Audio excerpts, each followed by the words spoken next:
আরে রাজু কি হয়েছে স্যার? আরে পুষ্পাকে আমার কাছে নিয়ে আয়, ঠিক আছে? আরে পুষ্পা ভাই, ये क्या है? पुष्पा पुष्पराज मैं झुकेगा नहीं साला। আরে বাপরে, এখানে তো তিনটা পুষ্পা, কোনটা আসল কোনটা নকল কিভাবে বুঝবো?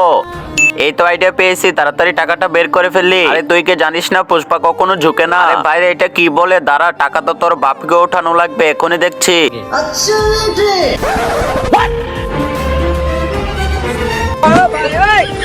अबे साले মনে হচ্ছে এটাই আসো পুষ্পা, তারপর আরেকটা বার দেখি। हरगिज झुकेगा नहीं साला। रुको जरा सबर करो। আরে আরে, এটাও তো নকল পুষ্পা। বন্ধুরা, আল্লাহ তাআলা ছবিটি সুন্দর মনে করলে ভিডিওতে লাইক ও চ্যানেলটি সাবস্ক্রাইব করুন।